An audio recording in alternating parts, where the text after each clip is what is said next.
I got an award for Senior Social Worker of the Year.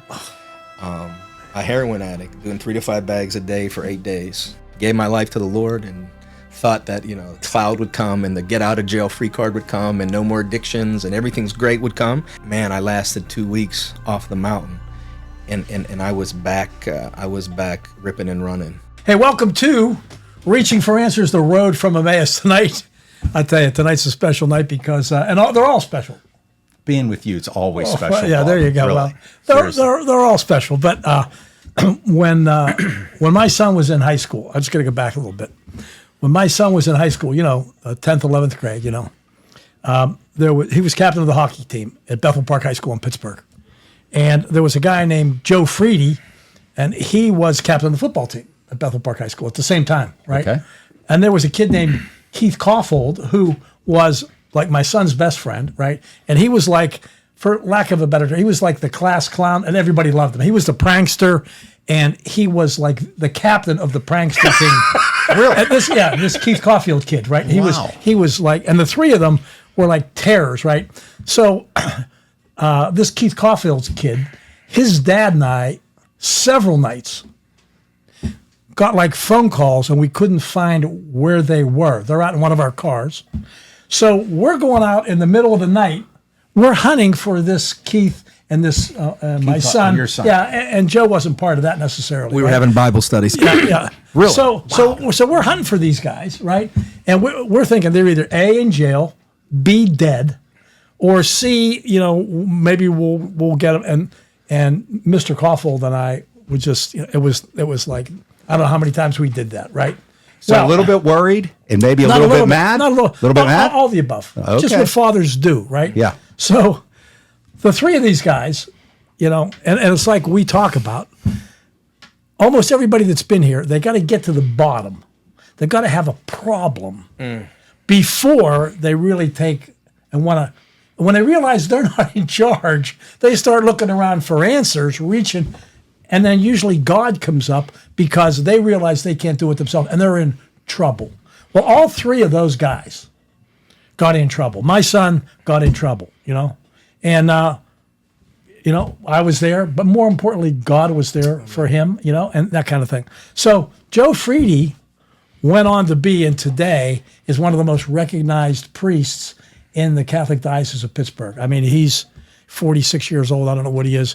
But, he's not a preached. He's just the straight out guy that's on the street working to bring the faith to people. And then my son has really done extremely well, has a family. He does his thing. He's got a band. He's got 4 children. He really came around. But both of them had huge situations in their life when they were younger. And without that situation of hardness and a hard time, they would never have gotten there. The third guy, this Keith Caulfield guy, Yeah, what about him? well, he's sitting right here tonight, right? And now this is the most Reverend Keith Caulfield, who went from prankster, troublemaker, good time Charlie, wherever there was a good time, there was Keith, to now Reverend Keith Caulfield. And I got to tell you, I love this guy, best friend of my son, knew him since he was this big, in my son's wedding. And I can tell you, I feel the presence, and this may sound a little bit corny and preachy, but I feel God's presence tonight right here between you and I because, I couldn't love you any more than I do. So I love you, man. That's beautiful. You're all right, Angela. Yeah. That's beautiful. Yeah. Thank you. Jordan, not so much. Yeah, Jordan, not so much. We brought Jaden along tonight, not so much. But, Jaden. Yeah, Nice. Jaden's. But so Nice here- smile, though. He got a good smile Oh, you over got a there. good smile. Yeah, good smile. Here's what we do. here. Where were you before? Where were you back then in those high school days? If you want to talk about it. If you don't, fine. What happened to change that? Were there some God incidences that you knew, wait a second, there's got to be, that couldn't have. Then what happened to make the change? Where are you today? And what do you still struggle with? I mean, that's kind of what we're going to do for an hour. Amen. Cool. I'll talk about that. So why don't you just take Yeah, over and tell us what were you like? You and your dad. We were chasing you around to high school. Yeah, so if you don't mind, let me start a little bit before high school. Good. Because I believe we are the sum of our life experiences. So I grew up for the first 12 years of my life in the beloved Still Valley.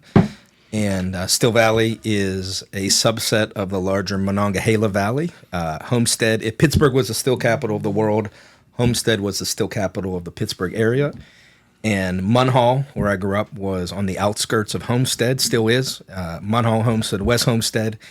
It was a tough meal-type town, but I was anything but tough. I grew up, I had a mullet, if you remember mullets. I do. Okay, I do, Lord I'm help us.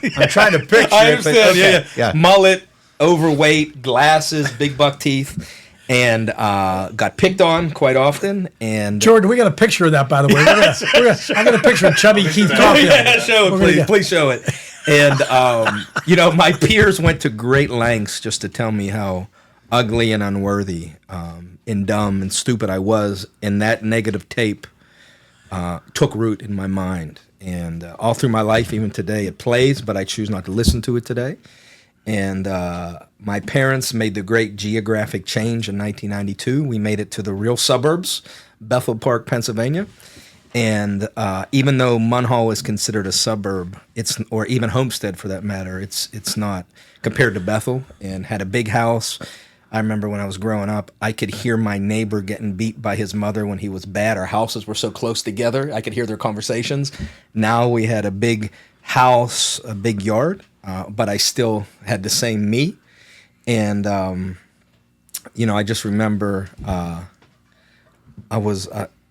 described my life as the T-shirt that didn't fit, and I would always try different things. I was going to be a skateboarder. I was going to be a gangster. I was going to be a jock. I was going to be a hippie, like all through those formational years. You were going to be a comedian? That just came naturally. I don't have to be that. Yeah, right. It comes naturally. Just like good looking. So all these things, but that negative tape that was downloaded in my psyche early on, you're unworthy, you're fat, you're stupid, it continued to play and formed really everything I thought, everything I was. And then I remember that first time stealing beers from Dad's. I never ever saw my father drunk. I saw my mother drink half a wine cooler and she left it, and I was horrified that someone would do such a negative thing like not finish your wine cooler. So I wasn't raised in a drinking household. My father's father. Big shout out to Big Chuck Koffel. Yeah, amen. Good. And he was a shop teacher. And the head of the math Park department. High School, Yep. the head of the math department. Yeah. So raised in a good home, alcohol, drugs was not part of their lives, but it became part of mine. But I remember when we were younger, and I'll sell out Mike Sale. We'd steal 2 beers from my dad. There'd be 4 of us. Wait a minute. And we drink half a beer like, oh my God, we're wasted, dude. You did that? He did that. I didn't do that. Okay. And as this thing, Mike, he just threw you under the bus. Right. And as this thing progressed, it would be taking vodka and filling the vodka bottles with water because my parents didn't drink. So it'd go years until someone like Mr. Sill would come and want to drink, and then he'd pour it, and Mr. Sill would say, now you throw me under the bus. This isn't alcohol, Chuck. And then I get the phone call. Keith, what happened? I don't know what you know what I mean? So those tendencies were always there that, alcohol was always around, and then got introduced to marijuana. And I was like, wow, when I would drink and when I would get high, those negative tapes in my mind would stop. And I said, wow, there's something to this, right? And this is how addiction starts. This is the solution to all my interior problems is that I'm not afraid anymore. I'm not ugly anymore. I'm not stupid anymore. As long as I drink, as long as I smoke. So, lived the normal suburban life, middle school into high school,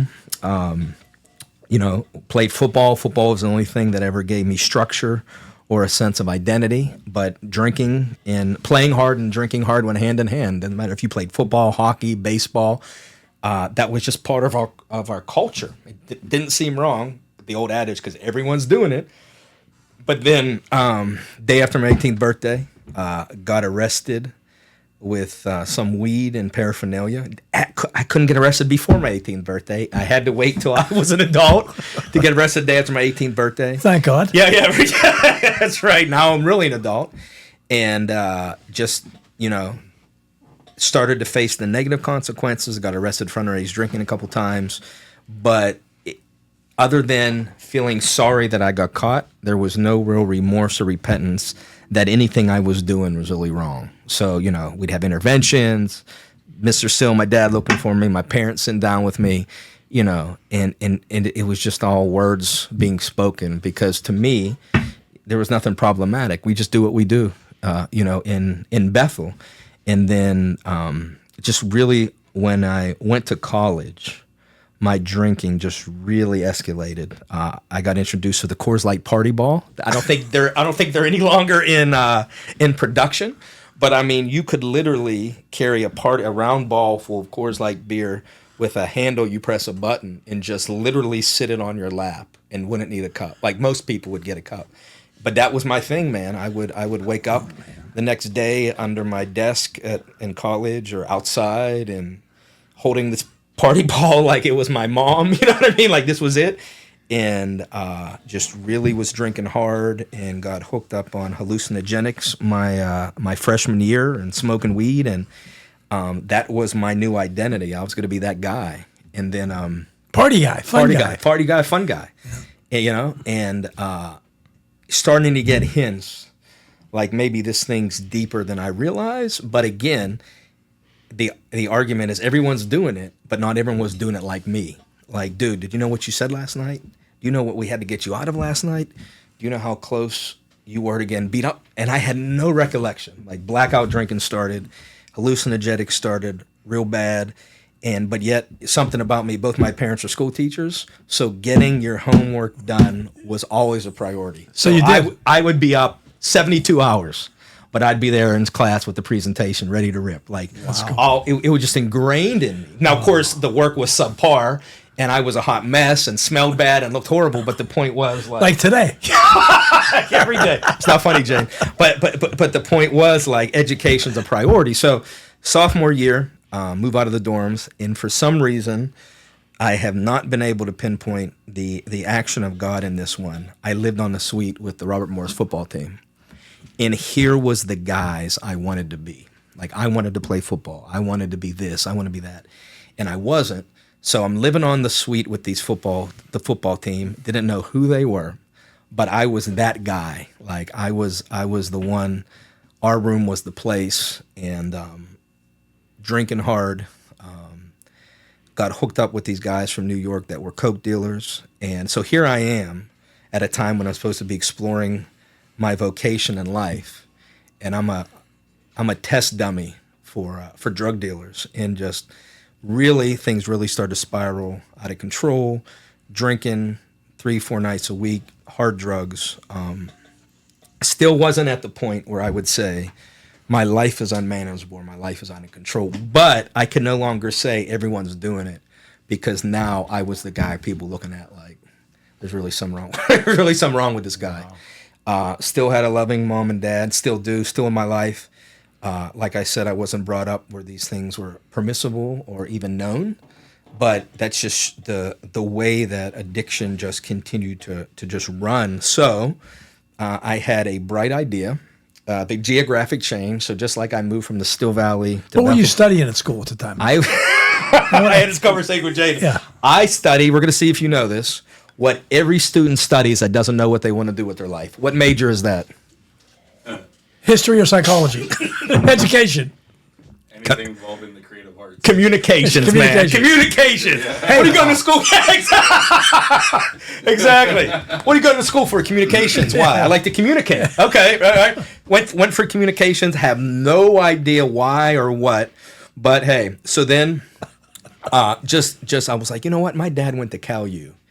And I'll go check it out. So I go check it out, and I decide I'm going to major in social work because all you sick people out there, maybe I could help you. When in reality, maybe subconsciously, I was thinking maybe I could help myself. So I thought I was going to go to Cal U, the great Christian university at the time. That's a joke.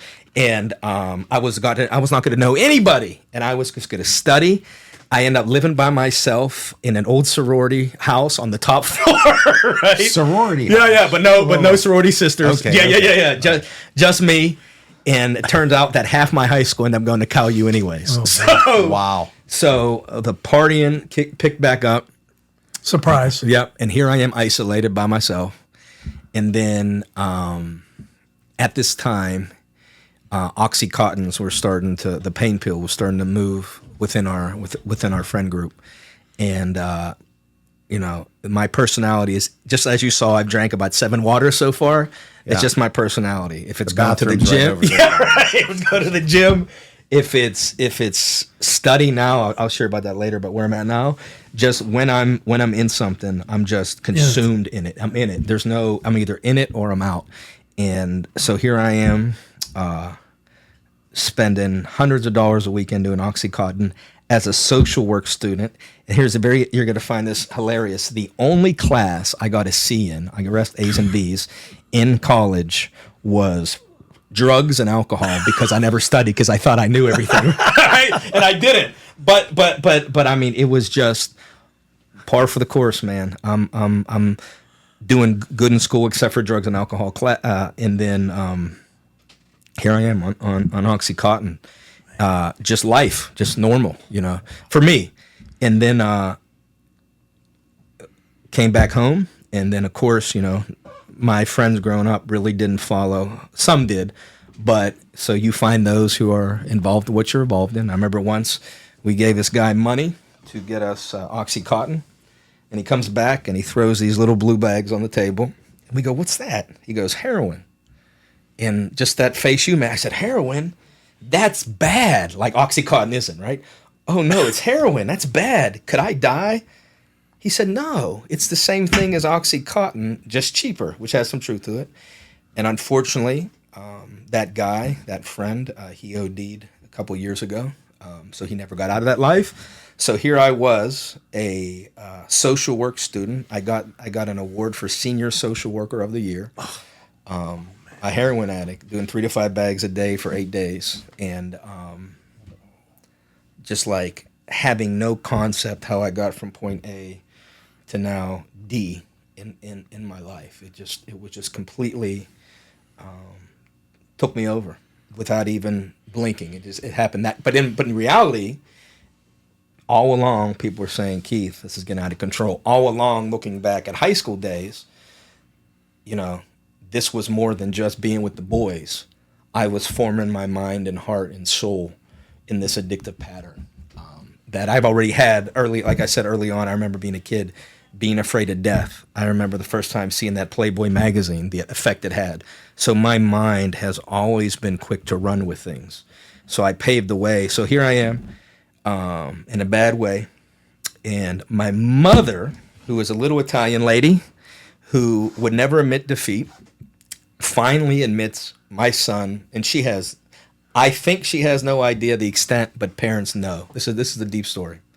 Once in my life, I was suicidal. I was at Cal U, and I was by myself in the sorority house, and I mean, I was there. I don't know if I had a knife or the scissors, and I was cutting myself. But then you get into that weird mindset where you say, "I'm not man enough to do it." Like it takes bravado to commit suicide. So I skip class, and I'm walking through campus, and I freaking turn around, and there's my mom and dad. Oh. I said, "What?" I'm like, am I wigging out? She goes, "I knew something was wrong." Talk about God incidental. Yeah. But that wasn't enough to say, "Duh, I knew something wasn't right." And like there they are. Well, you didn't think it happened by accident, did you? I didn't think anything. I mean, I'm out of my mind, and I'm so self-absorbed and so self-centered. I just, "Oh, wow. Yeah, I'm good. Thanks." And, just par for the course, And so the reality is this what I work in the field of addiction, is talking to people. And the reality is these moments of God's intervention have always been there. Just never had a frame of reference to, that's not normal. Like you can call that mother intuition. I call it the Holy Spirit because I'm speaking to her. So, make a long story short, my mother went to our church at the time, and she went to go talk to her pastor because she didn't know what to do. And her pastor said, "Look, I don't know anything about addiction, but when I was a kid, I got a job at a Christian camp, and it really changed my life." So my mother had to fill out the job application for me because, I had no intuition to do it or no. So she fills out this job application, and she goes, "I got you a job interview." "Where?" "It's camp, this summer camp. I'll leave it nameless for now because that's part of my story." And I'm like, "What?"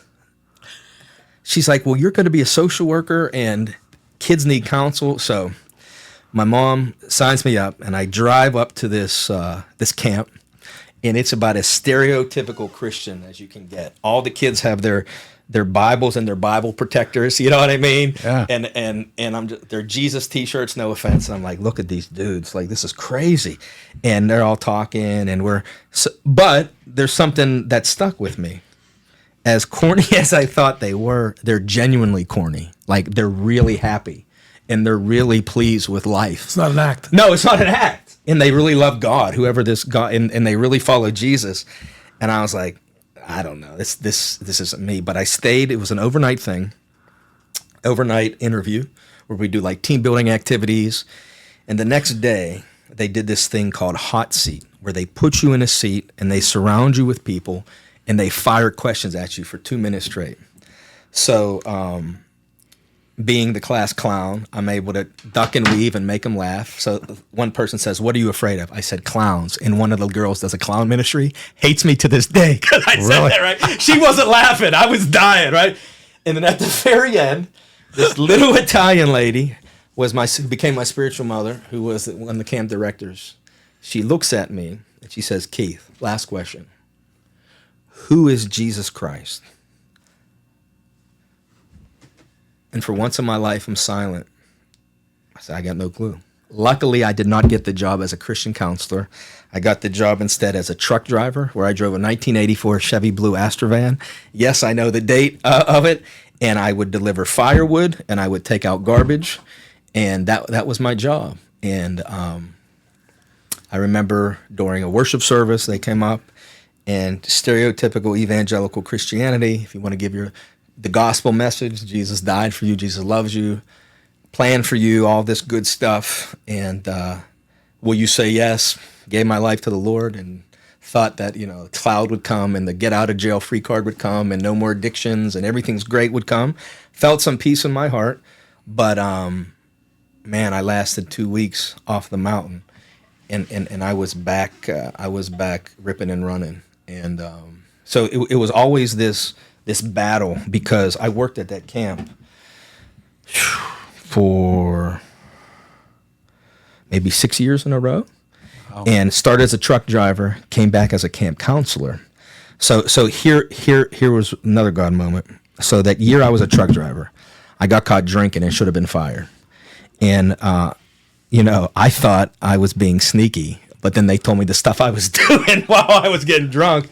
And like mass chaos at this camp. And I went to the camp director's house and I said, sir, first time in my life I ever took responsibility. I just want you to know I've been drinking. He goes, Keith, we all know. Don't let it happen again. And shut his door.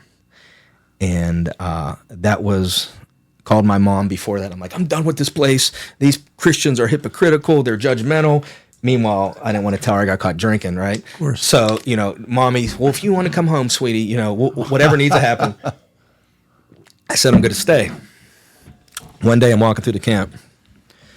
This young African-American kid stops me, goes, sir, can I ask you a question?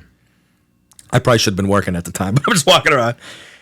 Can my mom forgive my dad for what he's done to us? I said something. I wasn't sure what.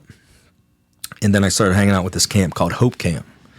And the camp was designed for children who have parents incarcerated, because statistically, the number one way that children get incarcerated is coming from a family where there's been parents that are incarcerated. So this was a very crucial camp. I started hanging out with this camp, and I was like, wow, this is cool. This is deep. So the interesting thing was, when I lived in Still Valley, when I was a kid, I had a real hard time in the black community. I was picked on by the kids, had a lot of this racial garbage in my heart. So here I was with these kids that represented what I was against, breaking my heart, getting to see where they come from, getting to share life with them. And the next summer I came back as a counselor, but the next summer I came back as the head of Hope Camp. And that, for me, that was it. So sadly to say, my struggle was still, I'd have these summers sober.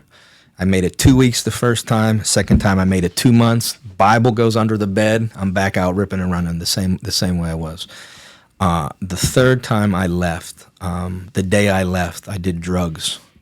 Probably should have been detoxed, and that summer was the summer that was the turning point. I received my call to ministry, to be a pastor. I received a call to work in urban areas, to work with people that are marginalized. Like, all this stuff was confirmed for me. Like, I had a calling. Like, I was preaching. How did that happen? How did you go from that having drugs when you left to realizing you had the calling? Where would it go? Oh, yeah. Where did he intervene? Yeah. Okay, so check this out. So It wasn't you. No.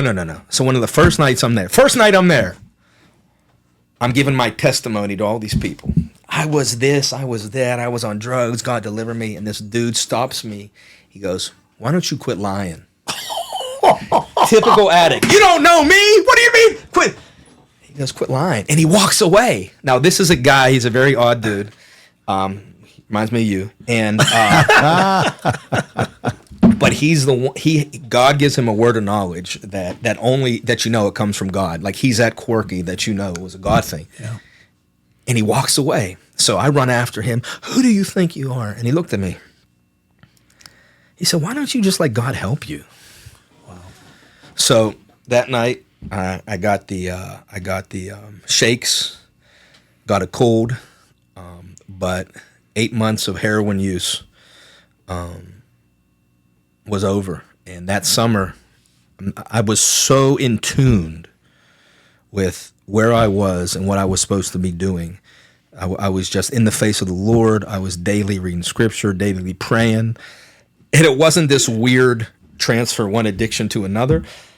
It was this, I want to know the truth kind of thing. Like, I want to know it. So you had an open mind and an open heart to the truth. Open mind, open heart. Yeah, exactly. Critical. Yeah. You Still got to be critical. open to it. Yeah, still Because critical. God gives us free will. Yeah, right.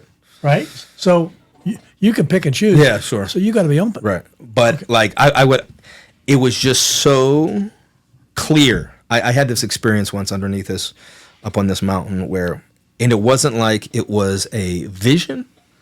It was more of a realization that God, and this is going to sound so simplistic, but it was so powerful for me at the time. I was exactly where I was supposed to be, and God was showing me all these points in my life that brought me to this point, if that makes sense. Like, it was like all these God moments that before I had no way to understand or pull together. It was like, no, this happened here. It brought you to here. That brought you to here. That brought you to here. That brought you to here. Now you're here.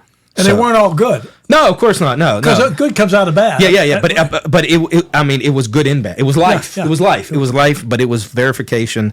At this moment in time, you're called on this mountain, called by me. So I left that mountain that summer, and I said, I'm going to go to be a pastor. So I had a year commitment to work for the county, and I won't say the office because my story, that addiction part isn't over yet. But I had a good job working for the county. I'm not gonna say which county, and I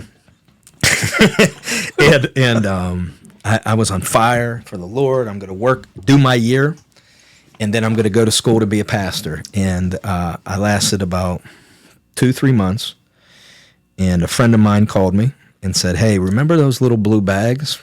And instantaneously, my car wheel turned. Oh, come on. And here I was. I know I turned. Here I was in the city buying dope. Come on. Off a dealer. And after I pulled off with this guy, my friend, it was like the Lord showed me the SWAT team that should have came and got us. So all week long, I'm off to the races. And then finally, at the end of the week, I'm just miserable. Throw my stuff in the toilet. I was like, I'm done. I'm going to do it this time. Yeah. You're in charge. Yeah, I'm in charge again, but this time I'm going to mean it. So I'm going to do it. So I lasted about a month or two, and then it was our high school reunion at the same bar we drank out, even before we were 21. And please hear me, at this time I wasn't working a program. I wasn't doing nothing but just not using. And I went to the bar, and I was not going to have a drink. For 2 hours I lasted. Everyone's getting wasted. I'm just sitting there miserable. Like this. This is ridiculous. And then all of a sudden the waitress walks by. I say, "Ma'am, could I have 2 shots of tequila?" And that night, next morning, wake up sick as a dog, miserable, ashamed, and I still stayed out there until January 6th is when I decided, you know what, I was the kind of person who I would do two things. Is I would romance AA and NA. I'd go a little bit, I hear their stories, and I would preach at them, because I had this Bible knowledge about what's true and this, but nothing stuck, no recovery stuck. And my church at the time, they had this amazing 6:00 at night Sunday service. So I would be out getting ripped all weekend. I'd wake up at like 3 or 4 on a Sunday, roll out of bed, take a shower, get something to eat, and I found myself, and I even took your son there sometimes, just drawn to this place, maybe out of habit, not out of conviction, but just the doors were open, like that, the importance of the house of God being open. And I'd go there, and this one guy who's now a dear friend of mine, he told me that one day he stopped me. He said, "You walk by me every single day and never say a word to me." I said, "Hi." Don't even remember this conversation. That's how gone I was. And I'd just go sit up in the balcony and I'd listen to the music and I'd hear the sermon, and they do plays. So this, to my parents, they did right, that I at least was around the house of God. I was more than a creaster. I'd go to youth group when I got arrested, which was a lot. So I was in youth group a lot, but it wasn't like this committed, faithful journey. Here I am. I relapse. I'm miserable. January 6th, I wake up, and I'm like, I'm done. January 8th, I go to a meeting in the city of Pittsburgh called the Anala Club. 7:00 in the morning, pouring down snow everywhere. Had every excuse not to go.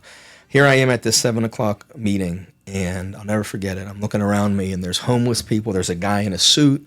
There's people who look like they work on the dock somewhere, and they shared a common solution to their drinking and drugging, and that was the NA 12-step program. So that 21 years ago, I got 21 years by the grace of God, one day at a time, based upon the maintenance of my spiritual condition. That began the recovery process. So January 8th is my clean date. In early January, the Pittsburgh Theological Seminary had a Epiphany event. Epiphany, for you nice church folk, is the season after Advent and Christmas, where all the readings of the church Epiphany is revealing who Jesus is. So they had this Epiphany event.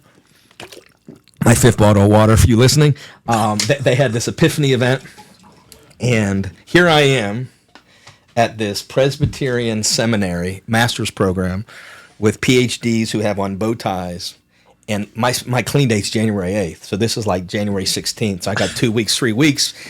I don't know anything about theology. Listen, I was a cheater in college where during test days, I would actually wear a tie. Jaden, don't do this. And I would tape the answers to the test on my tie so that when the proctor or the professor would walk by, I'd flip my tie over, look like I was a cheater. Jordan, we got to edit that out so other kids don't. I mean, just be honest. Like, and it's sad. I was a cheater. And so here I am at this.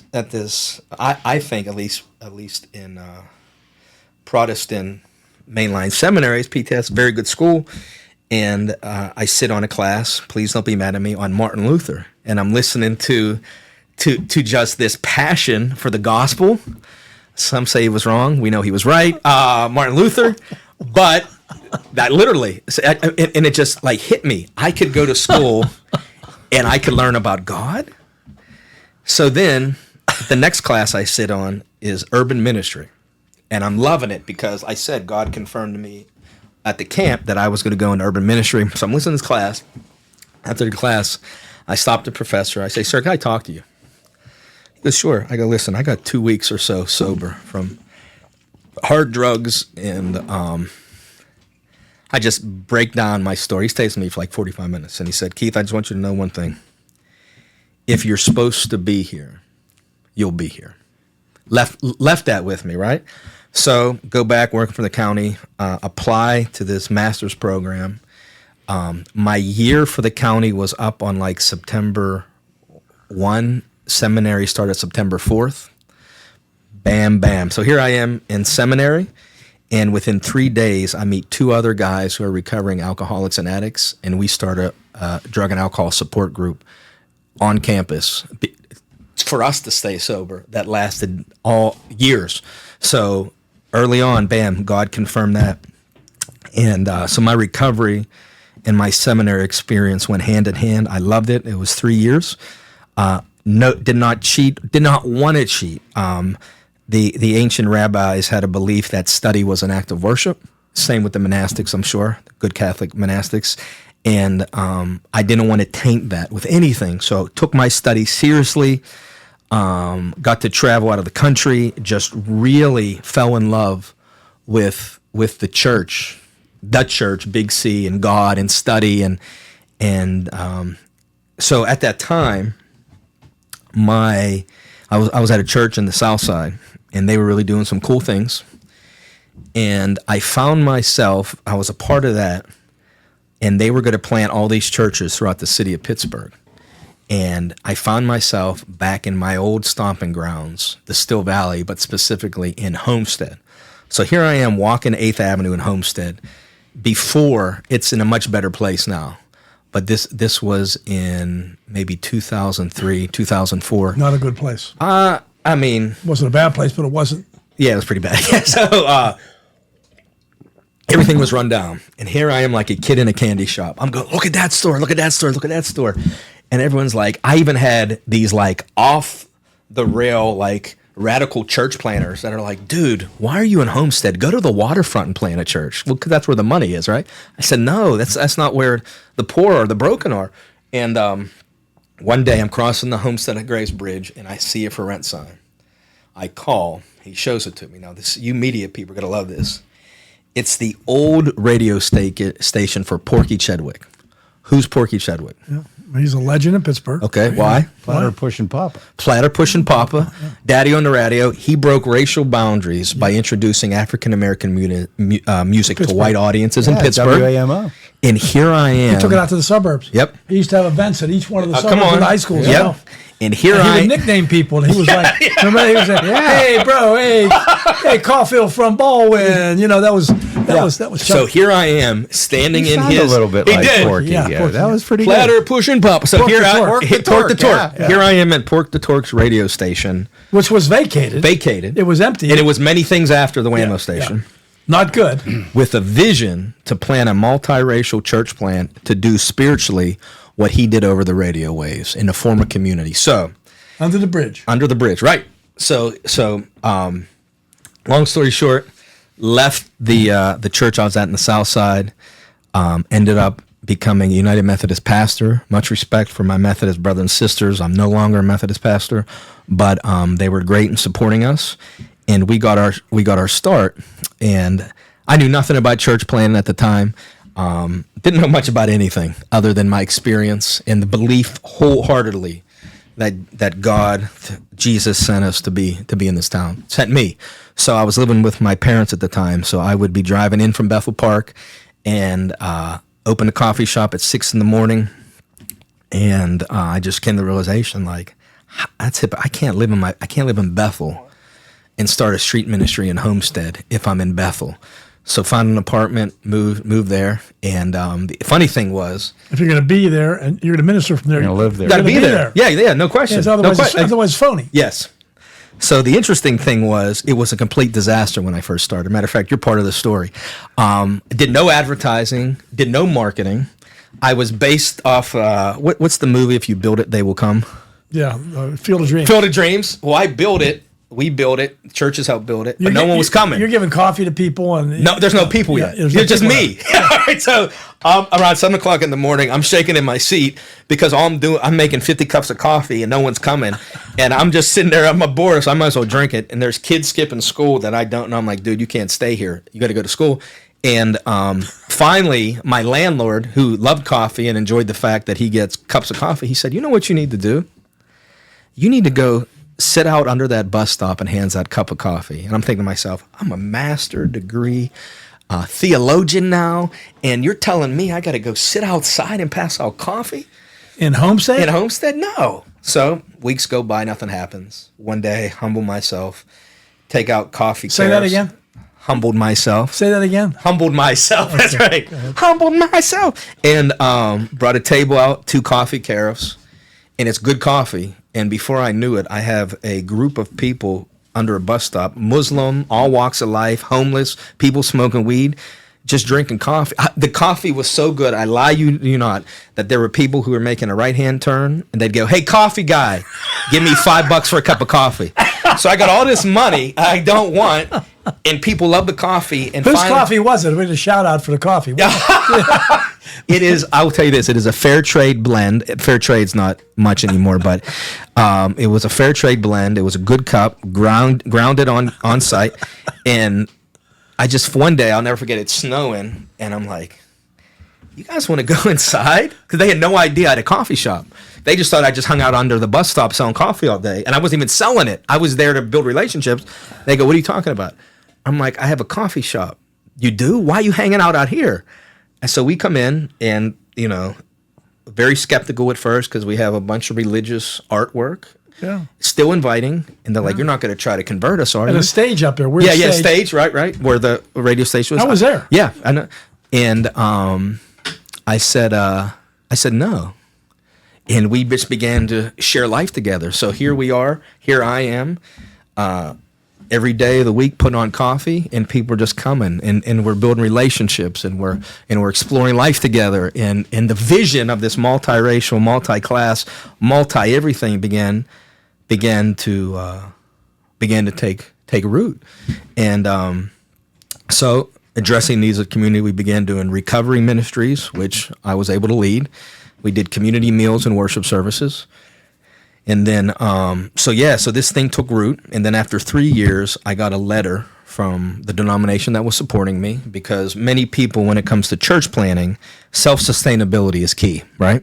But what they do is they base sustainability based of a suburban model of ministry, where if you have a bunch of working class people, within 3 years, you should have a sustainable ministry where people from the ministry are tithing and giving back to the ministry. What happens if your congregation's a bunch of addicts, alcoholics, homeless people? So we can't be self-supporting. So I got this letter in this mail, I'll never forget it. And by this time, who's my wife now, Monica, she moved in the area, but we weren't. Oh, by the way. Love you, Derek. By the way. So we weren't together. We were. You better get a little bit of something in there, because You're right. otherwise Something good. Yeah. My wife, in her patient love, knew we were supposed to be where did together. you meet her? Real quick. I met her at Jamonville. Okay. Met her at Jamonville. She was a counselor. Jamonville was the place up on the hill. Yeah, I was supposed to say that. So I was at at the summer camp. So I saw her ministering to these kids, and I saw her beauty. I never even told her this, so if she listened to this, I saw her beauty when she was caring for these kids, and I said, "Wow." So met her there. She moved down to Munhall. Moved into Munhall. I'm in West Homestead living. You're married at the time. No, we're not. No, you're not. Okay. We're not married yet, but we're moving towards that, and Okay. we're working. And then she shows me this letter that says, this is from the conference, that starting November 1st, this is how much money we have in our ministry account, 0. So I'm like, "Are you serious?" Like, God gave this vision. And then we began to have these prayer meetings where we had, when we got married, we had this little apartment in West Homestead that would literally, when the train would go across, the whole apartment would bounce up and down. Yes, that's the only reason. And we could only fit 5 in our apartment, and we had a cat that weighed 20 pounds. And we would stuff our apartment with like 10 people, and someone would bring a guitar. And we just have these prayer meetings where we're praying. And then it became less and less about the money and more about the presence of God. And wouldn't you know it, we got another letter that says, "You know what? We will support you to the end of the new year." And then Christ Church, Bethel Park, my home church, great people, they came up and said, "We want to support you and pay half of the ministry costs." Oh, man. Stayed with us for 10, 15 years. So the reality was, it was this constant ebb and flow of God's faithfulness bringing us to different areas, and trust, and so. Well, it was your faithfulness to God too. I mean, you were in it I was for the in right it. reason. I was in it for the right reason. I was in it from the And right other reason. people could see it. Right. So they were going to help out. Yeah, that's nicely put. But God's faithfulness overrides. Yes. Yeah. So we made into this new year, got married, and everything's great. And then, so the interesting thing, and Jaden can speak more to this, the violence in Homestead always seems to come in waves. So the gang thing was real big in the 90s, and that was horrible in the 90s. And then in my time there, it started to spike again. And by this, what I forgot to say was Young Life, which is a powerful ministry to bring the gospel to school kids, not proselytizing them in school, but going into the school to build relationships with kids. So non-denominational. Non-denominational. My father was actually in the first Young Life class at Still Valley under this guy named Ray Saunders, who's a saint of Homestead. Decades of people got right with the Lord because of Ray. So when I came back to the community, I was with Ray. Here he was at the age of 60 playing flag football with these kids. So he had no one else with him at the time. So I'd be playing, did you ever meet Ray? So I'd be playing flag football with him. I go with Ray into the school. Ray passed. So there's this huge gap now. So I started going into the school, just volunteering my time. I started doing life skills classes, really getting involved with these kids. And they're getting shot. And the gang thing picks back up again. So I'm like, I tell you what we're going to do as part of the ministry. We're going to start a landscape company. And this one story paints a good picture. So I have a good group of kids with me. Really love these young men at the time. Still do. And we are reclaiming a property that if you go over the Homestead Grays Bridge and go up West Street on your right, there's this property. It used to be bars that they closed. It was weeds, trash. So we're sitting there cleaning out the yard, and we're working. It's hot, and the dudes from the gang were walking up the street, and they're laughing at the kids with me. And I mean, they're blinged out. You could tell they're out there making money. And they say, "How much is Pastor Keith paying you?" And they're cracking up laughing, right? And here are my guys sweating, working hard. And out of that group of 6 to 8 that were in that gang, 3 are dead, all been to the penitentiary.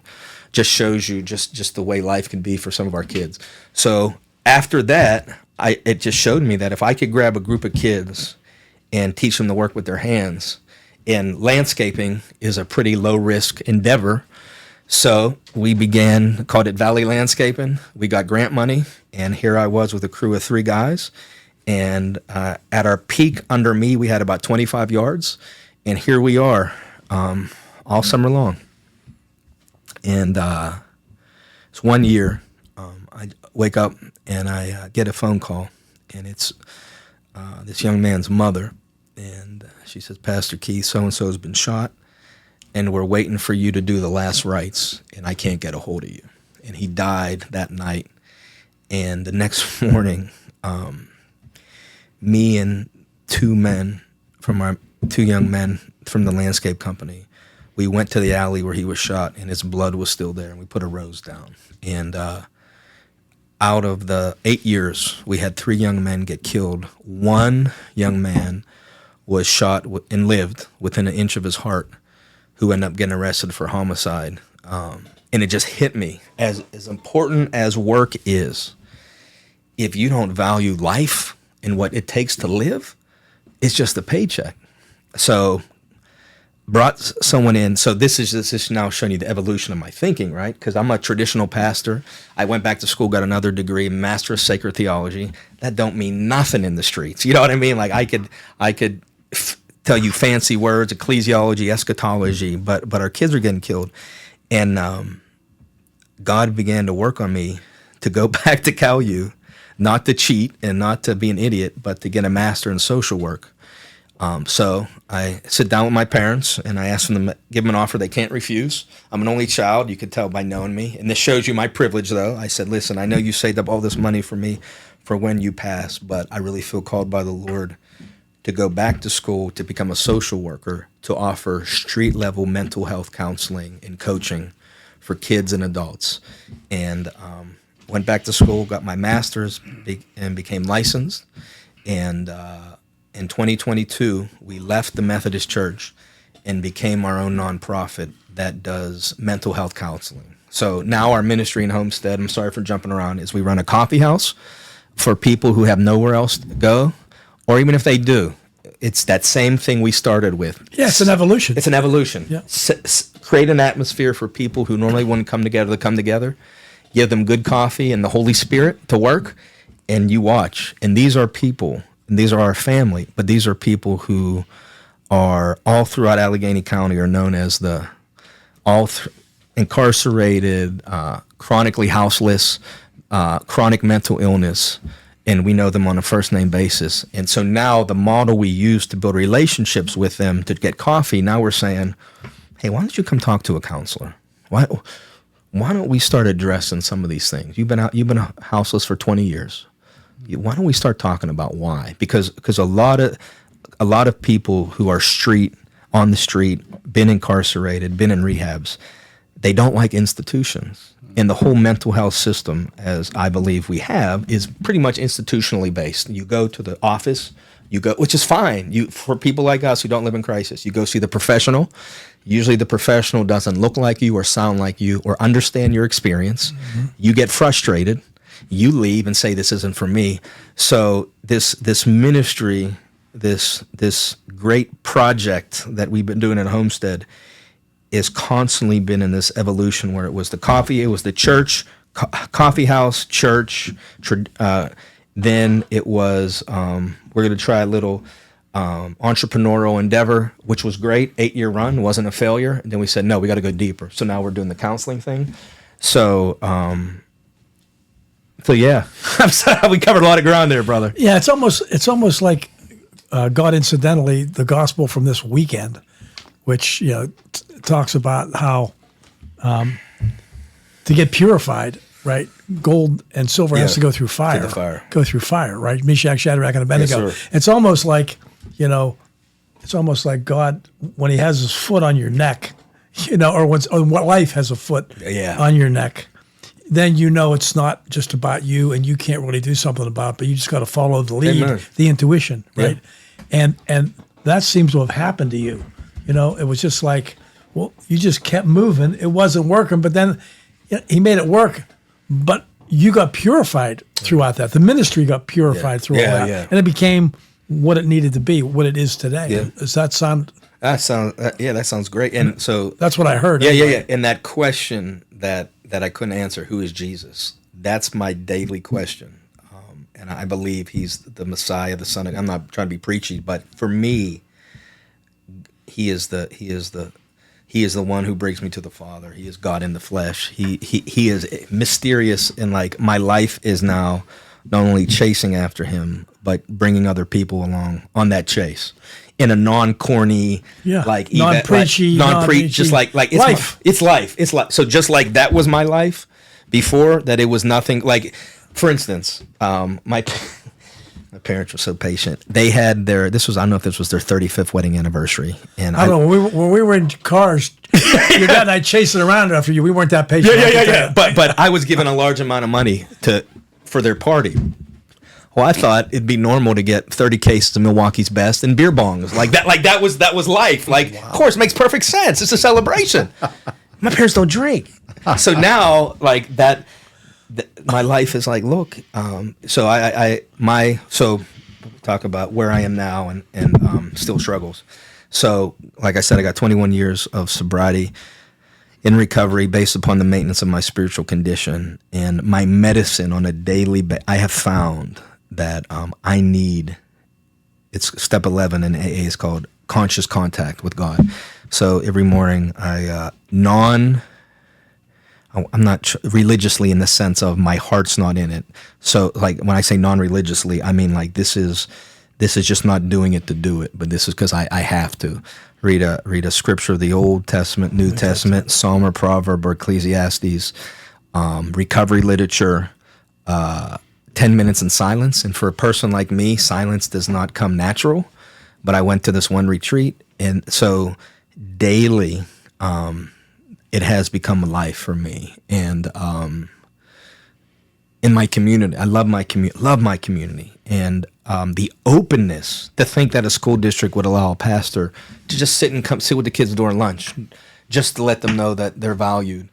And we have a great community of people who do a lot for people in need, and just to be a part of that. Like, so at the church right now, I'm pastoring at Ann Ashley Community Church, pastoring at Homestead United Presbyterian Church, and I'm executive director for our nonprofit 8th Avenue Place. And at where our office is and our coffee shop is at Homestead Pres, every first and third Saturday. They have a free store for the community, household goods. You have a website? Yeah. Okay. Why don't you give us that I will. information before people can get in touch? They have a clothing closet. They do a senior lunch program. The other church I'm at, we do a summer lunch program so kids during the summer could have a hot meal. We have a Battles and Blessings pancake breakfast. On Sunday we have a youth basketball. So like we're just really involved, and it's life. It's not like, oh, we're gonna go do a church program. It's like, no, this is who we are. This is what we do. Struggles. You've had a few. Yeah. So I would say that, just think about this, and this is a place I think the Lord has me. If I can't be content in the present, then I'm missing 90% of what He's doing. Contentment, true contentment, where I'm not worrying about what I look like, what I got to do, what's going to happen in 5 years. I have my wife Monica. I have Malia, who, my goodness, me in female form, her and I butt heads like no other, because she, case in point, Your daughter. my oldest daughter Malia. So How old is she? She is going to be 13. Okay. All right, so this just shows you the ebb and flow of her. Pick her up from school. She walks in the door, kicks her shoes off, laying in the middle of the floor, throws her book bag down, stuff spilling all over. I walk in, kick my shoes off, throw my stuff down, and my wife's looking like, you're all kids. Like, you're all kids. But and we had a powerful experience. My youngest daughter, Jessa, was born with a critical congenital heart defect called tetralogy of Fallot, 4-part heart defect, where she was given a 50-50 chance to live. And my goodness, he sent me the picture today. So she. You don't mind it if I post that picture? Because I'll tell you what I do with that picture. Yeah. When people say to me, I'm having a tough day. Yeah. When I think I'm having a tough day, when I'm thinking that there's a big problem, Keith, I look at that picture, and I go, you know what?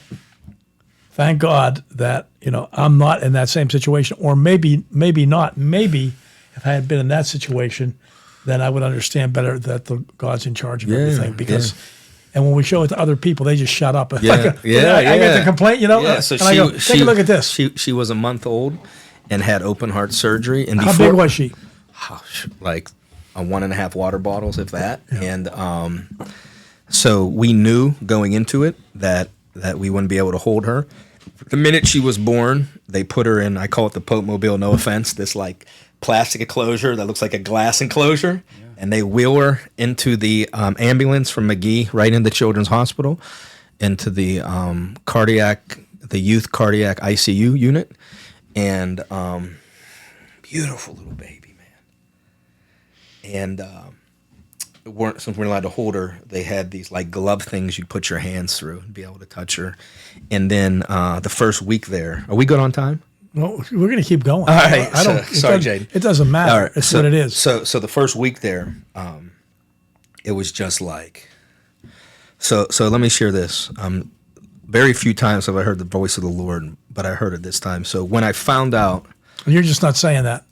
Yeah. Meaning, a lot of people say, well, I heard God talk, but. No, I would say only a couple times have I knew. Just not like. My heart. You was weren't imagining it. Yeah. No, or like a scripture, like the voice of the Lord, in the spirit though. It wasn't like an audible. So I went through this real tough place when I found out that when we finally found out what she had, and you go through this, in the name of Jesus you're healed, bam, to the reality of Jesus in the Garden of Gethsemane, not my will but your will be done. Like, what if God's will was for her not to exist?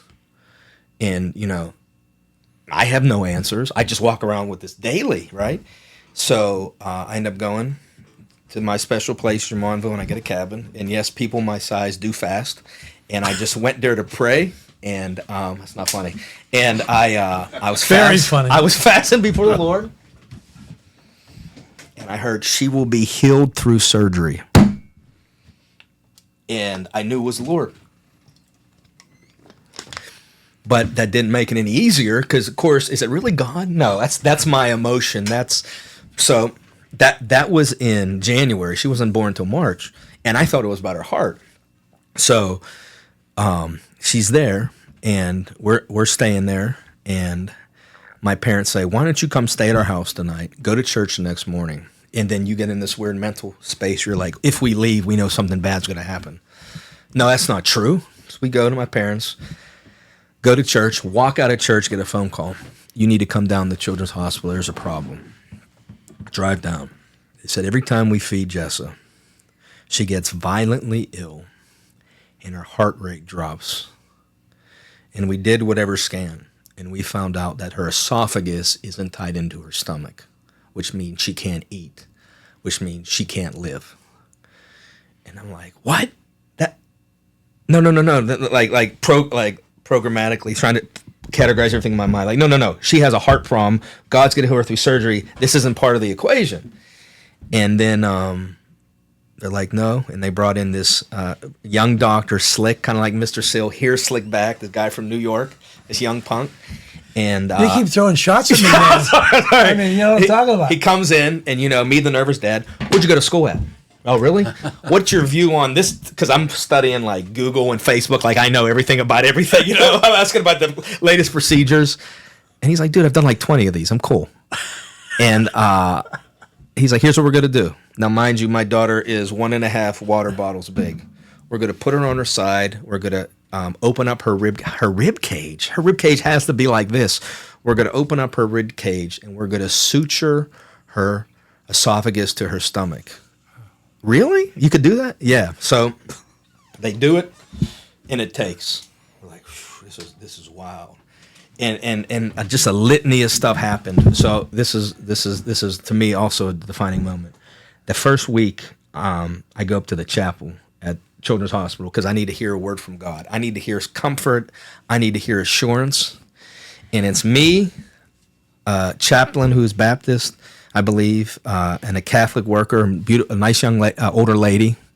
And the gospel reading is on Jesus cursing the fig tree, right? And the symbolism is that the fig tree was symbolic of the leadership of Israel at that time, not Israel as a whole, but of the Pharisees and Sadducees who were unjustly. You read the tension of Jesus and the Pharisees and Sadducees in the Gospels.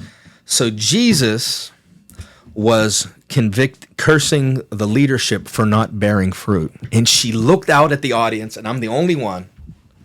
And she said, just because you're in the hospital doesn't mean you can't bear fruit.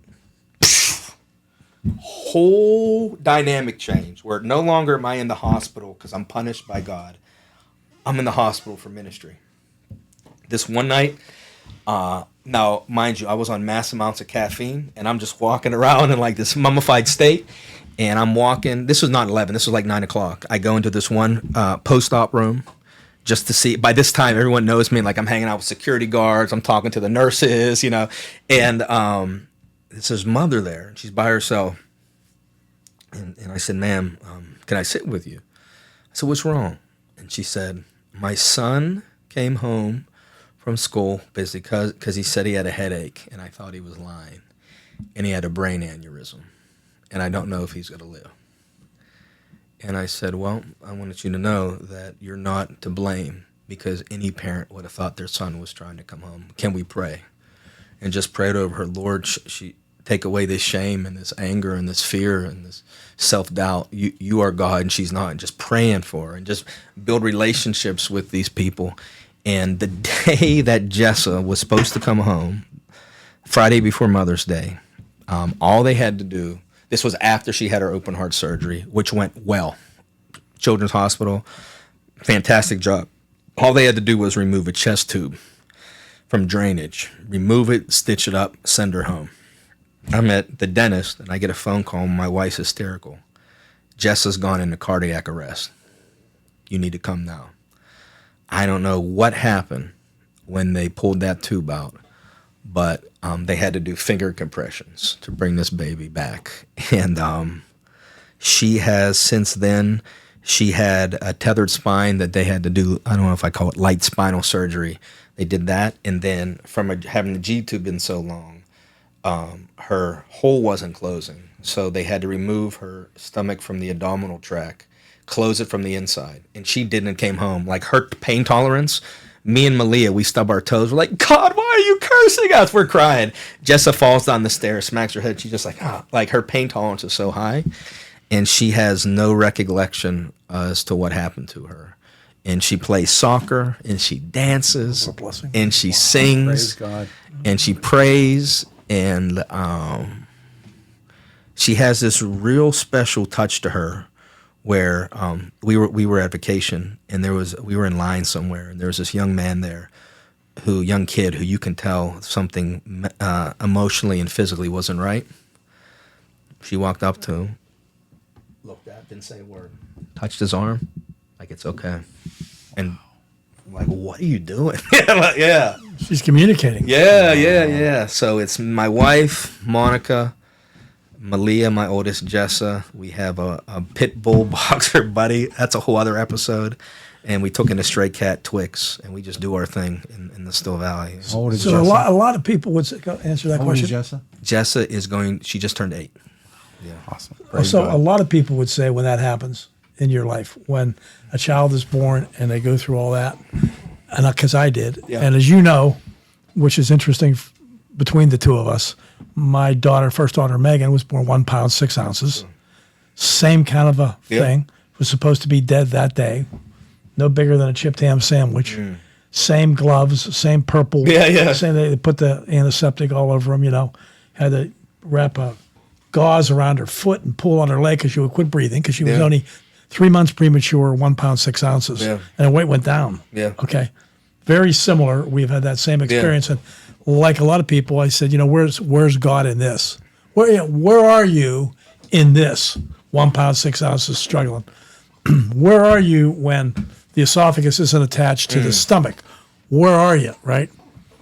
And I was going to ask you that question, but I didn't have to because you explained it. She's dancing. She's doing all these other things. She's reaching out. So where's God in it? Out of all that problem, once again, everybody we talk to, out of the problem comes the where is God in it? And when you make it out the other end and you realize you're not completely in charge. At all in charge.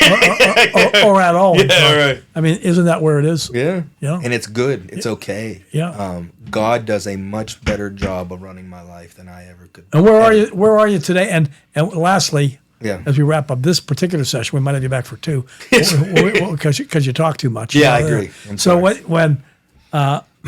what are you struggling with today? Still, Yeah. what are you struggling with? And where are you now? Give us 5 minutes. Of that. Yeah. So my struggle, I alluded to it about contentment in the present moment, is I'm a doer and I'm a goer, and so at one time I served 5 churches, at one time, and I was pastoring churches and working in the school district as a counselor. So I've always had multiple things to do at one time, and I don't know how much of that is addicted to busyness. I don't know how much of that is low self-esteem, needing to feel, or to be brutally honest, I think it's the way God wired me, and that I have learned discipline in rest and Sabbath and vacation, that I'm able to carry that kind of workload.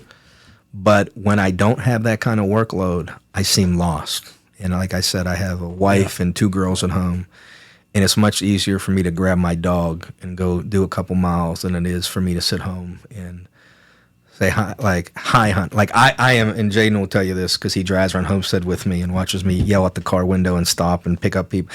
Like, I'm much more comfortable being in the streets and being engaged than I am being at my own house. And that's not right, because Scripture makes it clear, the stories, that's the other than devotion to the Lord, family is second. First, yeah, right after the Lord. And I will be called to account for that. And many times, the Lord has shown me that in one moment, this could all be taken away. The ministry, because it's His, not mine. And I've had many occasions where that was made clear, that like this. But these things that are eternal, love and that if I'm not raising my girls, something else is. Yeah. And if I'm not showing them Say love, that again? if I'm not raising my girls, something else and someone else will be. Will be. And if they're not learning the love of a husband and wife by watching me and my wife interact, they're going to learn it from TV. And I'm saying all this, and I want to be convicted. Like, I need to be present with them more. I need to be thankful with them more. I need to love my wife better. I need to be a dad to them just more than I am to the kids of our community. And so you're gonna get me crying on national television, or at least Western PA television. And We're going worldwide. Baby. after this interview, babe. Yeah. Now, let me ask you. Let me ask. So, Jordan, you've met him for the first time. Angelo, you've met him for the first time. I kind of know this story. I'm blessed to know this story. I'm blessed that we're lifelong friends, Amen. have gone through similar struggles together.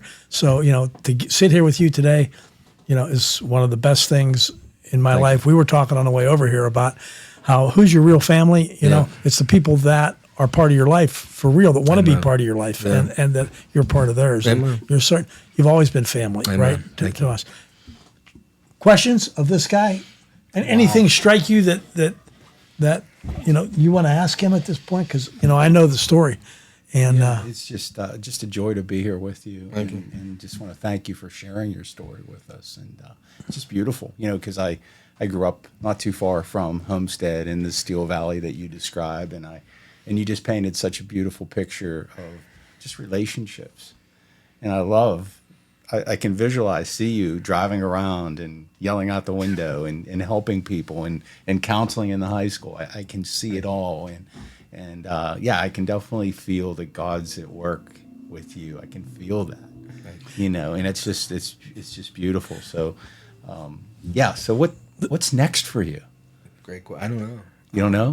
Where do you feel God leading you next? So I honestly believe this, and I don't, and this is very vague. I know I'm not going to retire out of Homestead. I'm only 46, so that could be 30 years.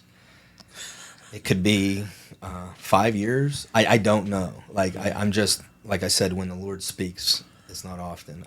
But because of that, it's developmental now. Like with these group of young men we have.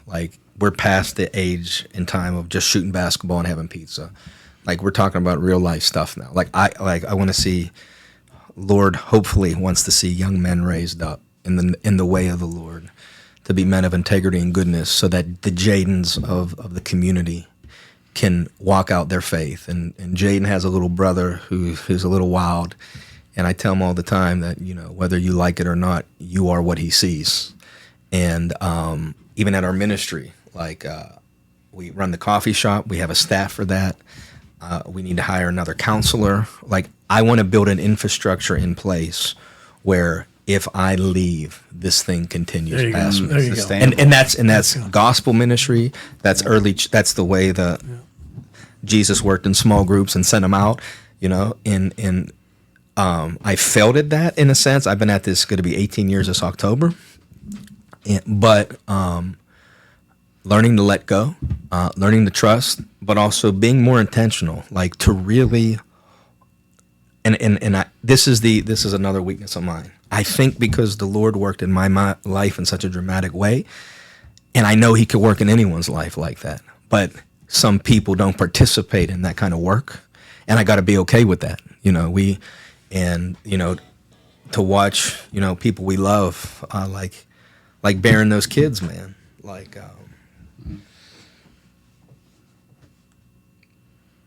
some aren't going to get it.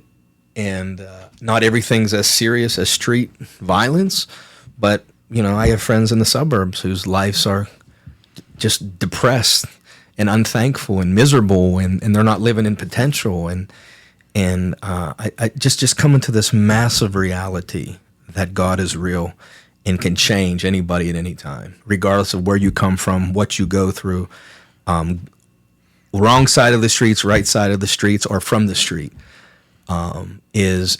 That's kind of what I'm focused on, is trying to invest in small amounts. Before I'd be spread so thin, but now I got a good group of people I'm working with specifically to raise them up, to send them out. Pastor Keith, one of the things that I see, Preach it, brother.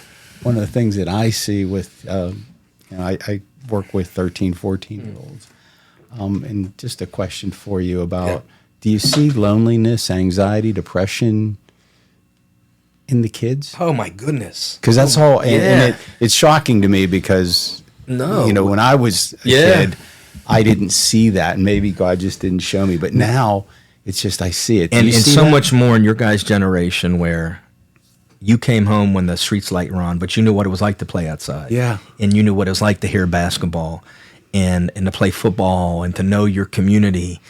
And like, just not kids from Homestead I worked with, but I mean, at Camp Counselor, that you know, our kids are cutting them, and that's old now. You know, our kids are making suicide pacts now. Our kids are in witchcraft now because they're looking to fill their lives with that God-shaped hole. And unfortunately, many think, you know, the church doesn't offer it. Jesus doesn't offer it because they base their representation of Jesus off of what they think is the failure of the church. I don't want anything to do with that Jesus thing because look at these people, you know, kind of thing, rightly or wrongly. And our kids are making some bad decisions trying to fill this void.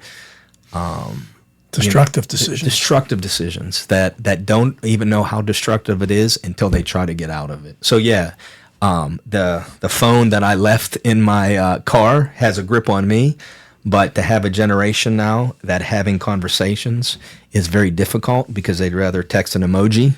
And then you have studies are done over the negative effects of social media on kids and cyberbullying and girls comparing themselves to movie stars. And it's just like, I could not imagine being a kid today. The pressure. I wouldn't be alive if I had to go through now what this generation goes through. So yeah, definitely. But that means hopefully people in the mental health field and pastors that really work with youth will have secure jobs because our kids need them.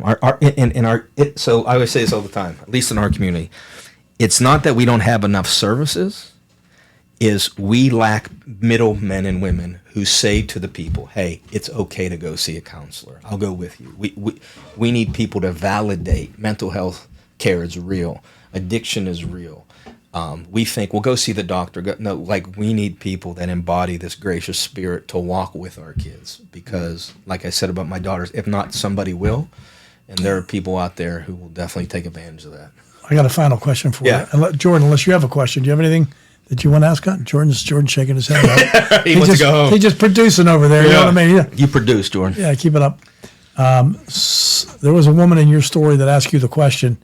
The only question when they were doing the round robin, you're sitting in a chair. I was listening. Yeah. You're sitting in a chair. Yeah. And she said, who is Jesus Christ? Yeah. And you went, who is Jesus Christ? Yeah. Jesus Christ is the Son of God who humbly took on flesh to not only know what it's like to be human, but to be human. He knows our pain, our rejection, our trials, our fears, and endured the cross for the joy that was to come. And he is my friend today, every day. He is my Lord today. He is everything, and cannot give him what is due. But that's why we have grace. He's my reason for life today. And he's not going to force you. Yeah, that's right. Not going to force you. He'll give you choice, right? Free will. That's right. That's what otherwise would be robots, right? And I go back to for the 15th time. You got to work to have an open mind and an open heart in order to let him in. So you used to teach me this Eastern proverb, and he thought he was smart.